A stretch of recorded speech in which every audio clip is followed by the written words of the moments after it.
नमस्ते बच्चों, स्वागत है आपका हमारे YouTube channel mission school education में। हम पढ़ने वाले हैं त्रैमासिक परीक्षा का पुराना पेपर कक्षा 9वीं का। पिछले साल कक्षा 9वीं का जो पेपर आया था उसको हम हल करने वाले हैं। पूरा पेपर आपको उत्तर सहित इस वीडियो में हल कराया जाएगा। हिंदी विषय का पेपर है, इसके बाद हम दूसरे विषय के पेपर लेकर के आएंगे। इसमें आपको आज हम बताएंगे कि ब्रिज कोर्स से आपका कितना सिलेबस आता है, बाकी आपकी किताब से कितना सिलेबस आएगा, कक्षा 9वीं का त्रैमासिक परीक्षा का पेपर कैसा आएगा। देखिए पूरा उत्तर सहित इस वीडियो में। आपको वीडियो पसंद आए तो उसको लाइक कर लें, साथ ही हमारे चैनल को सब्सक्राइब कर लें ताकि समय समय पर आपको ऐसे वीडियो मिलते रहें। बढ़ते हैं हम अपने पेपर की तरफ, करते हैं पहले प्रश्न से हल और आप खुद देखिएगा कितना सरल पेपर आया है। यदि आपने पढ़ाई की है तो आपसे पूरा पेपर बन जाएगा। हमारे सामने त्रैमासिक परीक्षा का पेपर है, आप देख रहे होंगे 2023-24 का जो पिछले साल पेपर आया था। 75 नंबर का आपका पेपर आता है। हिंदी विषय का पेपर है, 3 घंटे का आपको समय मिलता है। इसमें आपको सभी प्रश्न हल करने होते हैं। पूरे के पूरे निर्देश आप पढ़ चुके होंगे। शुरू करते हैं हम अपने विकल्पों से लेकर के और पहले ही विकल्प वाले क्वेश्चन हम हल करते हैं। यहाँ पर जो हमारे विकल्प वाले क्वेश्चन हैं पहले ही नंबर पर लिखा हुआ है, सही विकल्प चुन करके लिखिए और 6 विकल्प आपको आए हैं। इसमें जो हमारा पहला क्वेश्चन है, सच्ची खुशी का हकदार कौन है। तो सच्ची खुशी का जो हकदार है, यदि आपने अभी जो है मासिक मूल्यांकन का पेपर दिया हो तो उसमें भी यह क्वेश्चन पूछा गया था। सच्ची खुशी का हकदार कौन है। सच्ची जो है खुशी का हकदार है दुख को सहने वाला। जो व्यक्ति दुख को सहता है वह सच्ची खुशी का हकदार होता है। तो इस प्रश्न का उत्तर है ऑप्शन नंबर द। अगला प्रश्न था, निम्न में से कौन सा समान तुक वाला शब्द है। समान तुक वाले शब्द जो लास्ट में एक से ही ध्वनि निकालते हैं वह कहलाते हैं। इसमें शब्द है गाएगी, जाएगी, सजाएगी या जन्माएगा। तो समान तुक वाला शब्द जो नहीं है वह है जन्माएगा, क्योंकि सबके अंत में गी गी गी आ रहा है, इसके अंत में गा आ रहा है, इसलिए जो ये शब्द है समान तुक वाला नहीं कहलाएगा। इसका उत्तर होगा ऑप्शन नंबर द। अगला प्रश्न है, अब्राहम लिंकन ने पत्र लिखा था। तो हमने पढ़ा है ब्रिज कोर्स में पाठ था कि पिता का पत्र पुत्र के शिक्षक के नाम। तो ये जो अब्राहम लिंकन ने पत्र लिखा था अपने पुत्र के शिक्षक को लिखा था। इस प्रश्न का उत्तर भी ऑप्शन नंबर द है। अगला प्रश्न है, सदुपयोग शब्द का विलोम होता है। सदुपयोग शब्द का विलोम जो होता है वह होता है दुरुपयोग। आपको इसको याद कर लेना है। अगला है, मीठी वाणी बोलने वाला होता है। तो मीठी वाणी बोलने वाला होता है वह कहलाता है मृदुभाषी। जो मीठी वाणी बोलता है उसको मृदुभाषी बोलते हैं। अगला है, संधि के प्रकार हैं। तो संधि के जो प्रकार होते हैं वह 3 प्रकार होते हैं। आपने पढ़ा होगा, स्वर संधि, व्यंजन संधि और विसर्ग संधि। इस तरीके से हमने पूरे विकल्प हल कर लिए। अब हमारा अगला प्रश्न है प्रश्न नंबर 2, रिक्त स्थानों की पूर्ति कीजिए। हमें यहाँ पर रिक्त स्थान भरने हैं। पहला ही हमारा जो प्रश्न है, बर के विमल मोर में खाली स्थान पिरोने वाली है। तो हमने पढ़ा था कविता में जो सूरज का ब्याह एक अफवाह था कि उड़ी एक अफवाह है सूर्य की शादी होने वाली है, उस वाली कविता से है। इसमें आएगा बर के विमल मोर में मोती ऊषा पिरोने वाली है। तो यहाँ पे आ जाएगा शब्द मोती। हमने पापड़ नहीं खाए तो एक कैसी, यहाँ पे आ जाएगा मेहमान नवाजी। एक कैसी, मेहमान नवाजी। दूसरे खालिस्तान में आ जाएगा मेहमान। तीसरा है, अंतरिक्ष यान खालिस्तान का मिला जुला रूप होता है। तो अंतरिक्ष यान जो होता है वह वायुयान का मिला जुला रूप होता है। यहाँ पे आ जाएगा वायुयान। अगला है हमारा चौथा खालिस्तान कि पंडित जसराज को क्या कहा जाता है। तो इसमें आ जाएगा पंडित जसराज को रसराज कहा जाता है। आपने पढ़ा होगा, इनको कहा जाता है रसराज। अगला है, हथियार जो हाथ में लेकर चलाया जाता है उसे कहते हैं। हथियार जो हाथ में लेकर चलाया जाता है वह कहलाता है शस्त्र। शस्त्र से बनता है साथ, जो हमारे साथ रहता है वो हाथ में रहता है तो उसको बोलते हैं शस्त्र। और जो हथियार फेंक कर चलाया जाता है उसको बोलते हैं अस्त्र। इसमें उत्तर आएगा शस्त्र। इस तरीके से हमने पांचों खालिस्तान पढ़ लिए। पहले में आएगा मोती, दूसरे में मेहमान, तीसरे में वायुयान, चौथे में रसराज, पांचवें में शस्त्र। और हमारा छठवां जो क्वेश्चन है, हर विरूपता के साथ सुंदर चित्र भी होता है। तो इस खालिस्तान में आ जाएगा विरूपता के साथ सुंदर चित्र भी होता है। इस खालिस्तान में आएगा सुंदर चित्र।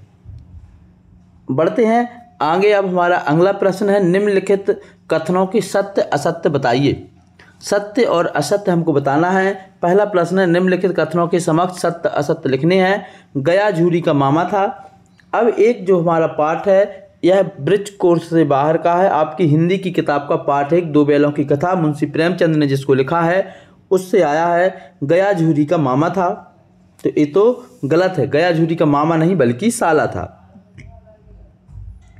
उत्थान शब्द का विलोम उन्नति होगा, तो ये भी गलत है। उत्थान शब्द का विलोम होता है पतन, इसलिए जो है यह गलत है। उन्नति और जो विलोम होता है वह होता है अवनति। अगला है, अड़ियल शब्द का जो अर्थ है वह हटी है, तो ये बिल्कुल आपका सत्य है। जहाँ पर हम ये लिख रहे हैं यहाँ पे आपको असत्य लिखना है और यहाँ पे आपको सत्य लिखना है। हम आपको टिक करके बता रहे हैं। झूरी के बैल मुराई जाति के थे, नहीं, हमने पढ़ा है झूरी के बैल मुराई जाति के नहीं थे, पछाई जाति के थे, तो इसका उत्तर ये भी हो जाएगा आपका गलत। झूरी बैलों को देखकर स्नेह से गदगद हो गया, बिल्कुल जब उसके बैल उसके दरवाजे पे आए तो वह खुशी से गदगद हो गया, इसलिए ये बात सही है। हीरा और मोती में गहरी दोस्ती थी, बिल्कुल हीरा और मोती में गहरी दोस्ती थी, इसलिए यह भी आपका सही हो जाएगा। इस तरीके से हमने पूरे सत्य सत्य पढ़ लिए। पहला आपका असत्य है, दूसरा भी आपका असत्य है, तीसरा सही है, चौथा असत्य है, पांचवा सही है और छठवां सही है। बढ़ते हैं हम अगले प्रश्न की तरफ। हमारा अगला प्रश्न है, सही जोड़ी का मिलान करना है। यहाँ पर टोटल जो शब्द दिए गए हैं इनको हमको सही जोड़ी में मिलाना है। पहला लिखा है आचार, तो आचार का मिलान हो जाएगा आपके विचार से। अगला है भारत दृष्टिकोण, दृष्टिकोण का मतलब होता है आपका नज़रिया, तो दृष्टिकोण का मतलब होता है नज़रिया। आप यहाँ से दृष्टिकोण से आएंगे कहाँ पर, नज़रिए पर, तो दृष्टिकोण का क्या होता है, नज़रिया। इसके बाद आता है भारत का अंतरिक्ष केंद्र, तो भारत का जो अंतरिक्ष केंद्र है वह है आपका इसरो, तो आप भारत के अंतरिक्ष केंद्र को मिला देंगे कहाँ से, इसरो से। इसके बाद अगला आता है याद, तो याद का मतलब होता है स्मरण, तो याद का सही मिलान क्या हो जाएगा, स्मरण। तो यहाँ से आप पहुँचेंगे सीधे पहले नंबर का नंबर पर। याद का सही अर्थ क्या होता है, स्मरण। इसके बाद दो बैलों की कथा किसने लिखी है, तो दो बैलों की जो कथा लिखी है वह मुंशी प्रेमचंद ने लिखी है, तो इसको आप मिला दोगे मुंशी प्रेमचंद से। करारे, तो करारे क्या थे, करारे थे पापड़, तो आप इसको मिला दोगे करारे को पापड़ से। इस तरीके से आपको इनको सारी की सारी मैचिंग कर देनी है। आपको समझ में आ गया होगा, 6 की 6 मैचिंग कर दी हैं। पहले वाली का जो मिलान है वह हुआ है आपका जा नंबर से, दूसरे वाले का जो मिलान है वह आपका हुआ है दृष्टिकोण का आपका डा नंबर से। भारत का अंतरिक्ष केंद्र जो है वह है आपका पहले का हुआ है चा से, डा से अंतरिक्ष केंद्र आपका जा से, याद आपका का से, दो बैलों की कथा आपका गा से और करारे पापड़ आपका खा से। इस तरीके से आपको इनको मिला देना है। अगला हमारा प्रश्न है, निम्नलिखित प्रश्नों के उत्तर एक वाक्य में या एक शब्द में लिखना है। यहाँ से हमको इसको हल करना है, एक वाक्य या एक शब्द में हमें इसके उत्तर लिखने हैं। पहला प्रश्न है हमारा, पराकाष्ठा का अर्थ होता है, तो पराकाष्ठा का अर्थ होता है अत्यधिक सीमा। क्या लिख लोगे आप लोग यहाँ पे, अत्यधिक सीमा जो है पराकाष्ठा कहलाती है। वे शब्दांश जो शब्द बनाते समय अंत में लगते हैं उन्हें क्या कहते हैं, हमें बताना है। वे शब्दांश जो शब्द बनाते समय अंत में लगते हैं उनको बोलते हैं हम प्रत्यय। प्रा में प्रा, आधा ता, या और या, उनको बोलते हैं प्रत्यय। दूसरे प्रश्न का उत्तर हो जाएगा प्रत्यय। दोनों बैलों को छोटी बच्ची क्या खिलाने आती थी, तो दोनों बैलों को छोटी बच्ची रोटी खिलाने आती थी। डॉक्टर एपीजे अब्दुल कलाम पाठ की विधा लिखिए, हमको बताना है डॉक्टर एपीजे अब्दुल कलाम पाठ की विधा क्या है। तो डॉक्टर एपीजे अब्दुल कलाम पाठ की विधा थी आत्मकथा। झूरी काची के बैलों का नाम क्या था, झूरी काची के बैलों का नाम था हीरा और मोती, जो पछाई जाति के थे। हेलन केलर ने विश्व भ्रमण कितनी बार किया, हमें इसका उत्तर बताना है। हेलन केलर ने विश्व भ्रमण कितनी बार किया। हमारा जो छठवां प्रश्न है, हेलन केलर ने विश्व भ्रमण कितनी बार किया? तो हेलन केलर ने विश्व भ्रमण जो है 6 बार किया। इस तरीके से सबके उत्तर हमको मिल गए। पराकाष्ठा का अर्थ होता है अत्यधिक सीमा।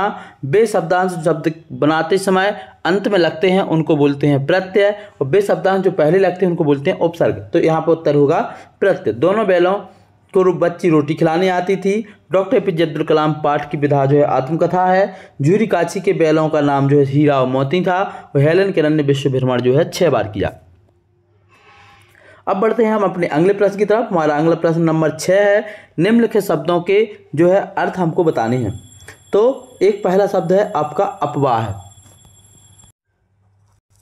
अपवाह शब्द जो है, अपवाह शब्द का अर्थ होता है झूठी खबर।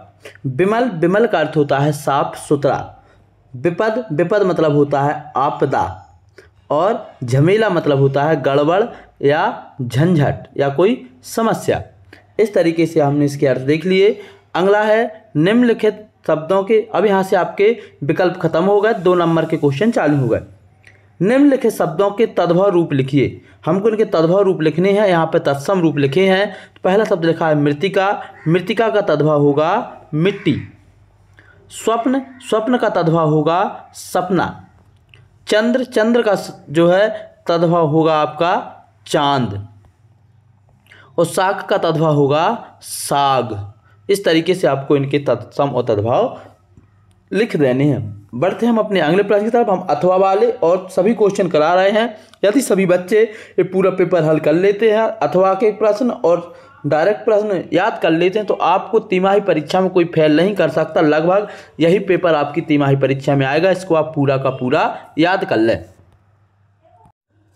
अब हमारे अगले प्रश्न नंबर 7 है, मेहमानों ने रुचि के साथ कौन सी चीज़ें खाईं? इस जितने प्रश्न हैं सबके उत्तर हमने साथ में लिखे हैं। तो हम आपको एक एक प्रश्न के साथ एक एक का उत्तर बताते जाते हैं। जैसे मेहमान ने रुचि के साथ कौन कौन सी चीज़ें खाईं, तो इसके लिए हमको यहाँ पर जाना पड़ेगा। आप देखेंगे मेहमान ने रुचि के साथ जो चीज़ें खाईं, यहाँ पर लिखा हुआ है कि मेहमान ने रुचि के साथ कौन कौन सी चीज़ें खाईं। मेहमान ने रुचि के साथ लड्डू, खीर, पूरी, पापड़, भुजिया, बर्फी आदि चीज़ें खाएं। इसी का अथवा का प्रश्न है, निम्नलिखित शब्दों का प्रयोग करते हुए एक वाक्य बना करके लिखिए। यहाँ पे हमको लिखना था मेहमान और भोजन शब्द का प्रयोग करना था और एक वाक्य बना करके लिखना था। तो हमारा वाक्य बन जाएगा उत्तर में, मेहमान के लिए स्वादिष्ट भोजन तैयार किया गया। यहाँ पे एक के साथ हटा देना है, मेहमान के लिए स्वादिष्ट भोजन तैयार किया गया। तो यहाँ पे मेहमान शब्द भी आ गया और भोजन शब्द भी आ गया और हमारा वाक्य भी तैयार हो गया। अगला हमारा प्रश्न था, डॉक्टर एपीजे अब्दुल कलाम के बचपन के मित्रों के नाम क्या थे? ब्रिज कोर्स में हमने पढ़ा है, डॉक्टर एपीजे अब्दुल कलाम के बचपन के मित्रों के नाम थे। जो मित्र थे उनके, पहले मित्र का नाम था रामानंद शास्त्री, दूसरे मित्र का नाम था अरविंदन और तीसरे मित्र का नाम था शिव प्रकाशन। इनके टोटल 3 मित्र थे और तीनों के नाम है रामानंद शास्त्री, अरविंदन और शिव प्रकाशन। अगला हमारा प्रश्न था, अथवा में सर आइजैक न्यूटन और अलेक्जेंडर ग्राहम बेल वैज्ञानिकों ने कौन सी खोज की थी? तो इसका उत्तर है, सर आइजैक न्यूटन ने गति के नियम और अलेक्जेंडर, यहाँ पे जो अलग लिखा है इसको अलेक्जेंडर कर लेना है, अलेक्जेंडर ग्राहम बेल ने टेलीफोन की खोज की थी। इतना ही आपको उत्तर लिखना था। अगला हमारा प्रश्न है, मुंशी प्रेमचंद के साहित्य की कोई 2 विशेषताएं लिखिए। जो हमारा प्रश्न नंबर 9 है, यहाँ पे 9 लिखा हुआ है, मुंशी प्रेमचंद के साहित्य की 2 विशेषताएं। तो हमने पढ़ा है, मुंशी प्रेमचंद के साहित्य में किसानों की समस्याएं, स्त्री विमर्श, दलित उत्थान एवं स्वाधीनता आंदोलन का वर्णन किया गया है। ये इनके साहित्य की विशेषता हो गई। इसके बाद अगला इसी में अथवा में था, मुंशी प्रेमचंद की कोई 2 रचनाएं लिखते हुए हिंदी साहित्य में उनका स्थान बताइए। तो इसमें हमको लिखना है, मुंशी प्रेमचंद की 2 रचनाएं जो हैं वह हैं आपकी गबन, गोदान, सेवा सदन, कर्मभूमि, रंगभूमि। और साहित्य में इनका हम स्थान लिख सकते हैं, मुंशी प्रेमचंद का साहित्य में अद्वितीय स्थान है। हिंदी उपन्यास और कहानी साहित्य में यह एक ऐसा स्थान रखते हैं जिसको जो है हम हिंदी साहित्य से अलग करके नहीं देख सकते। जब तक हिंदी साहित्य चलेगा मुंशी प्रेमचंद का नाम अमर रहेगा। ये हम इनके साहित्य के स्थान में लिख सकते हैं। हमारा अगला प्रश्न था, देशज शब्द किसे कहते हैं? कोई दो देशज शब्द लिखिए। इसका उत्तर है देशज शब्द वे शब्द होते हैं जो किसी विशेष भाषा या बोली में स्वयं उत्पन्न होते हैं। देशज शब्द किसी दूसरी भाषा से उधार नहीं लिए जाते। इतना हमको लिख देना है कि देशज शब्द वे शब्द होते हैं जो किसी विशेष भाषा या बोली में स्वयं उत्पन्न होते हैं। देशज शब्द किसी दूसरी भाषा से उधार नहीं लिए जाते। दो देशज शब्द हमको लिखने थे, तो पहला शब्द लिख दिया हमने लोटा और दूसरा लिख दिया खटिया। ये दोनों के दोनों शब्द जो है आपके देशज शब्द हैं। अगला प्रश्न है निम्नलिखित शब्दों की वर्तनी शुद्ध कर लिखिए। वर्तनी मतलब इनकी स्पेलिंग हमको शुद्ध करके लिखनी है। लिखा है आशीर्वाद, समंजस, कंप्यूटर और गुरुत्वाकर्षण। इनको हमको सुधारना था, तो आशीर्वाद का सही वर्तनी होगी आपकी आशीर्वाद। यहाँ पर जो है षटकोण वाले सा की जगह आपका सलगम वाला सा आएगा और रा की रेप सा पर ना आकर के वहाँ पर आएगी। सामंजस्य में सा में आ की मात्रा आएगी, यहाँ पर नहीं है, तो सही स्पेलिंग होगी सामंजस्य। कंप्यूटर में आधा माँ आधा पा दोनों आते हैं या फिर का पर बिंदी आती है, तो यहाँ पे आ गया आपका कंप्यूटर की सही स्पेलिंग। यहाँ पे बिंदी नहीं थी इसलिए, और कंप्यूटर नहीं होता, आधा पा के बाद यहाँ पे यू नहीं था, यहाँ पर हमने सही स्पेलिंग लिख लिया कंप्यूटर। गुरुत्वाकर्षण नहीं होता है, गुरुत्वाकर्षण होता है, इसलिए सही स्पेलिंग हमने यहाँ पर लिख दी गुरुत्वाकर्षण। बढ़ते हैं हम अपने अगले प्रश्न की तरफ। आप सभी से रिक्वेस्ट है, वीडियो पसंद आए तो इसको लाइक जरूर कर लें, साथ ही हमारे चैनल को सब्सक्राइब कर लें, क्योंकि आपकी तैयारी अब ऐसे ही हम करवाने वाले हैं। हमारा अगला प्रश्न है कांजी हाउस में पशुओं की हाजिरी क्यों ली जाती थी? कांजी हाउस में पशुओं की हाजिरी इसलिए ली जाती थी कि सारे पशु कांजी हाउस में बंद हैं या नहीं, कोई पशु भाग तो नहीं गया, जितने पशु कांजी हाउस, यहाँ पर साथ बच्चों ये गलत लिख गया है, इसको सुधार लेना है। जितने पशु कांजी हाउस में बंद हैं उनके लिए पर्याप्त मात्रा में चारा पानी उपलब्ध है या नहीं, इस बात का अंदाज़ा लगाया जा सके। इन सभी बातों को लेकर के कांजी हाउस में पशुओं की हाजिरी ली जाती थी। अगला हमारा प्रश्न है अथवा में था किन किन घटनाओं से पता चलता है हीरा और मोती में गहरी दोस्ती थी? हीरा और मोती में गहरी दोस्ती थी। निम्नलिखित बातों से यह बात सिद्ध होती है। हीरा मोती एक साथ खाना खाते थे, नांद में एक साथ मुँह डालते थे, एक साथ बाहर निकाल लेते थे। संकट में दोनों एक दूसरे का साथ देते थे। जैसे यहाँ पे साण लिखना है, साण के आने पर दोनों ने मिलकर के उसका मुकाबला किया, एक दूसरे को विपत्ति में साथ देते थे। जैसे कांजी हाउस में हीरा के बंधे होने पर मोती उसको छोड़कर नहीं गया बल्कि उसके साथ रहा। थकान दोनों एक दूसरे को, यहाँ पर शब्द है चाट कर और प्रेम व्यक्त करके अपनी थकान मिटाते थे।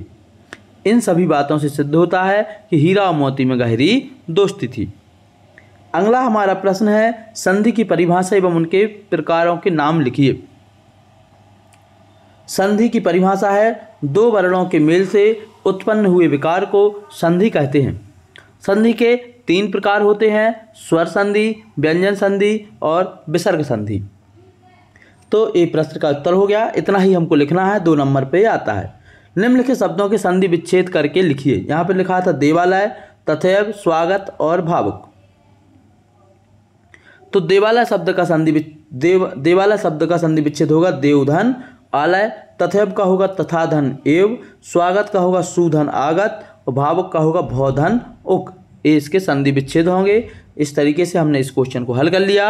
अगला हमारा प्रश्न है विशेषण किसे कहते हैं? गर्म गर्म रोटी रेखांकित शब्द में से विशेषण और विशेष छांट करके लिखिए। हमने आपको बताया है संज्ञा और सर्वनाम की विशेषता बताने वाले शब्द विशेषण कहलाते हैं। जिस शब्द की विशेषता बताई जाती है वह विशेष से कहलाता है। यहाँ पर आधा सा और या विशेष से कहलाता है। गर्म गर्म रोटी में विशेषण गर्म गर्म है और रोटी विशेष है, तो यहाँ पर हमने इनको अलग अलग भी कर दिया। अगला है अपनी पसंद की कोई कविता की 4 लाइनें लिखिए, जो अथवा में आया था। तो आपको जो भी कविता पसंद हो, आपको अपनी पसंद की कविता की 4 लाइनें अपनी किताब से देख करके लिख लेना है। हमारा अगला प्रश्न है पर्यायवाची शब्द किसे कहते हैं? पहाड़ शब्द के 2 पर्यायवाची लिखिए। पर्यायवाची शब्द जो है उस कहते हैं समान अर्थ वाले शब्दों को पर्यायवाची शब्द कहते हैं। पर्यायवाची शब्दों को समानार्थी शब्द भी कहा जाता है। पहाड़ शब्द के 2 पर्यायवाची हमको लिखने थे, हमने 3 लिख दिए हैं। पहला होता है पर्वत, गिरी और अचल। इस सब के सब जो है पहाड़ शब्द के पर्यायवाची हैं। अगला प्रश्न है समान अर्थ प्रकट करने वाले शब्द युग्म आज्ञा और अनुमति का सरल वाक्य में प्रयोग कीजिए। हमने पढ़ा था आज्ञा और अनुमति में क्या अंतर है, तो यहीं पे हमको पढ़ना है। आज्ञा जो है हमको हमसे बड़े लोगों के द्वारा दी जाती है, जैसे शिक्षक के द्वारा, हमारे माता पिता के द्वारा या वरिष्ठ लोगों के द्वारा।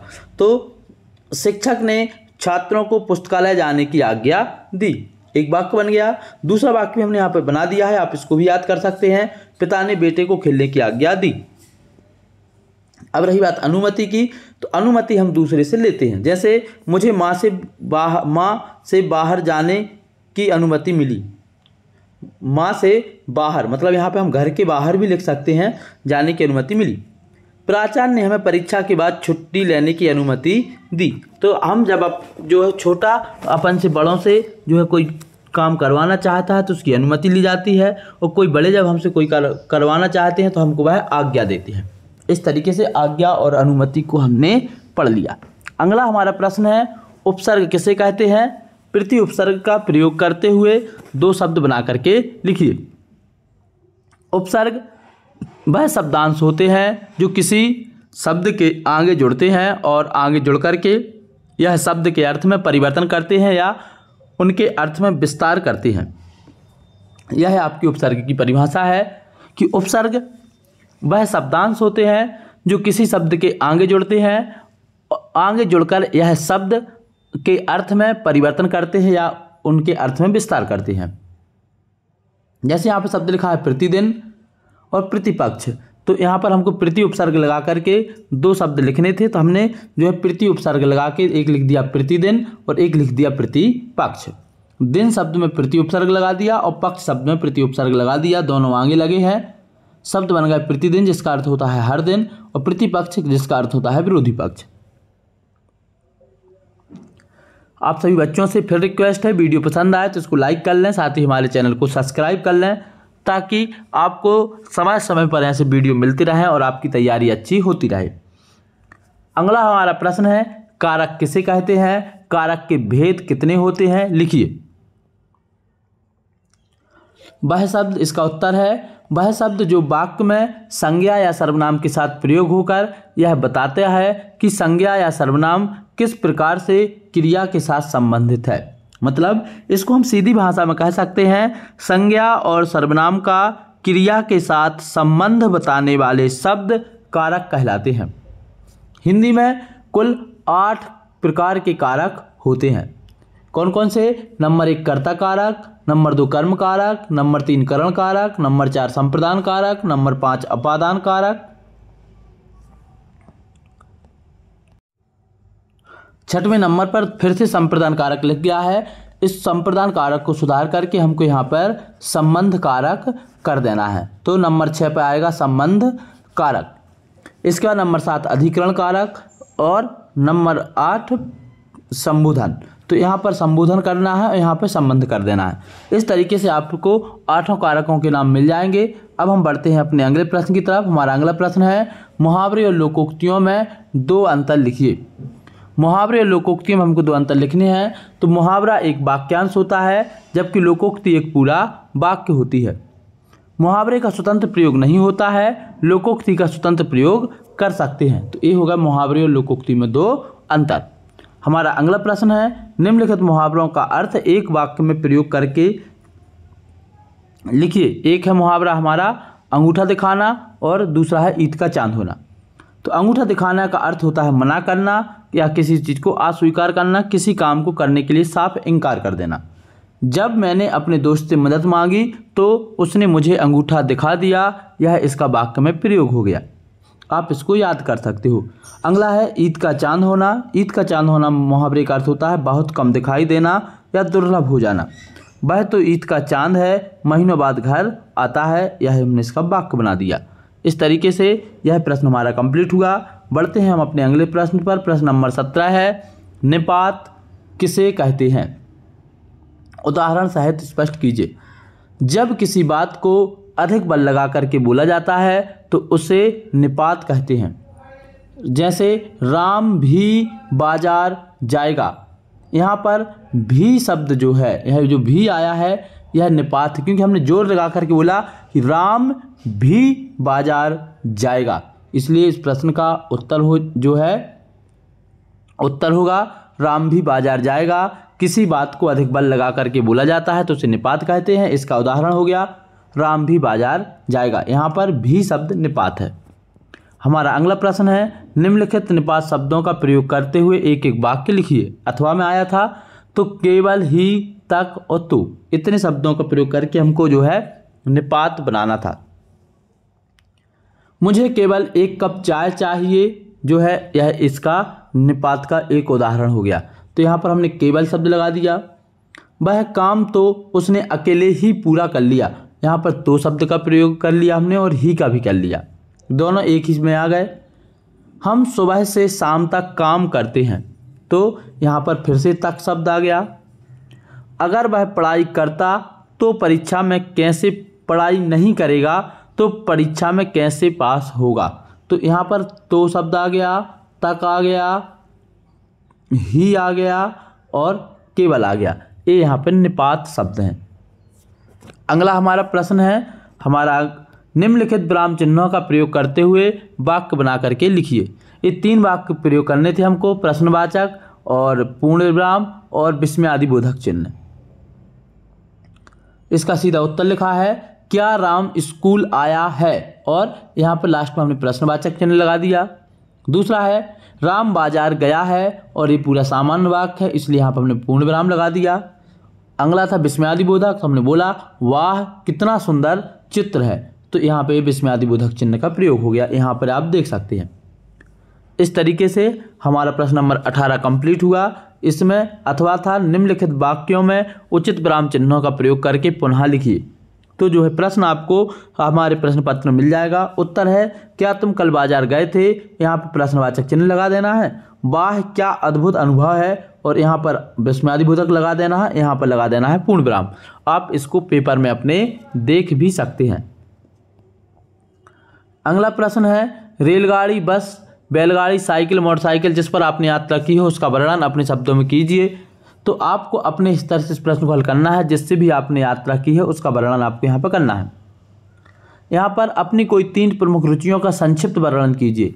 जैसे मेरी प्रमुख रुचि है खेलना, घूमना, किताबें पढ़ना और खाना बनाना। तो आपकी भी कुछ स्पेशल रुचि होंगी, आप जो है इनको कंप्लीट करना है और आपको अपनी रुचि के बारे में अलग अलग तरीके से लिखना है और इसको थोड़ा और विस्तार से लिखना है।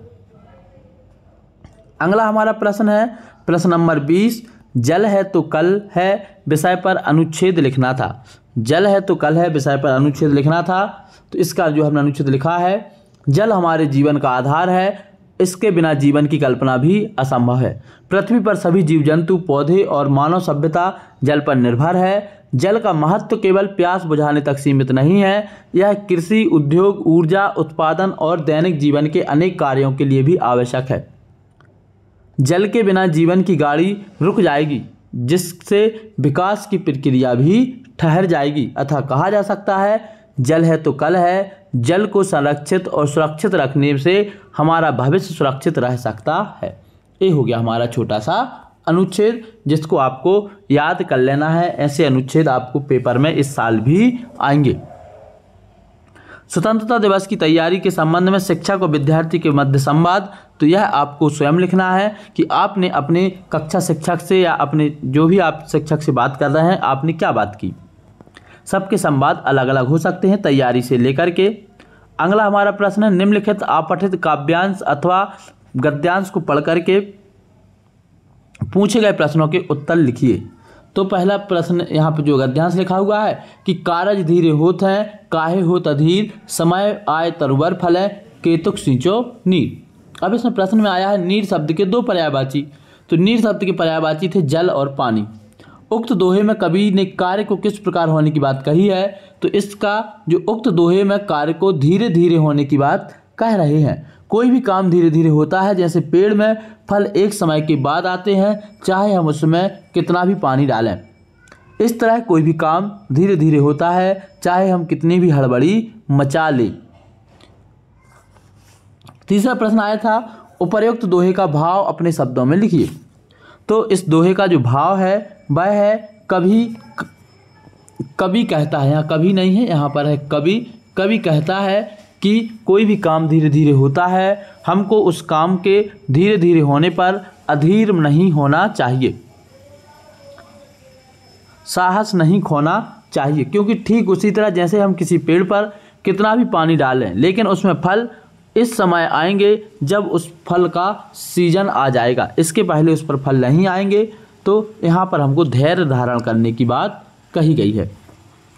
अगला हमारा जो इसमें था, जीवन घटनाओं का समूह है, यह संसार एक बहती नदी के समान है, इसमें बूंद ना जाने किन किन घटनाओं का सामना करती है, जूझती है, आगे बढ़ती है। देखने में तो इस बूंद की हस्ती कुछ भी नहीं, जीवन में कभी ऐसी घटनाएं घट जाती हैं जो मनुष्य को असंभव से संभव की ओर ले जाती हैं।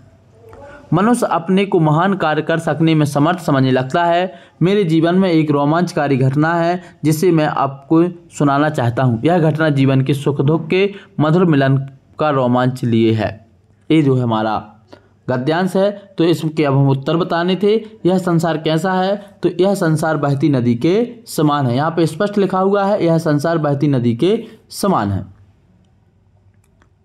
जीवन शब्द का विलोम लिखिए। तो जीवन शब्द का विलोम होगा मरण। जीवन शब्द का विलोम क्या होगा? मरण। इसका उत्तर हो जाएगा आपका मरण। उपर्युक्त गद्यांश का सारांश लिखना है, तो इसका सारांश हम यही लिखेंगे। जीवन बहुत सारी घटनाओं से हमारे साथ बना रहता है। जैसे एक नदी बहती है और अंत में समुद्र में जाके मिल जाती है, वैसे इंसान जन्म लेता है, जिंदगी जीता है और अंत में समाप्त हो जाता है। जिस तरीके से बूंद जाकर के कई सारे पर्वत पठारों मैदानों से टकराती हुई अंत में समुद्र तक पहुंचती है, वैसे व्यक्ति का जीवन भी जन्म से लेकर मरण तक जो है कई सारी समस्याओं से, सुख सुविधाओं से, सारी जो है परिस्थितियों को झेलते हुए अपना जीवन पूरा करता है। इस तरीके से इसका ये सारांश हो गया।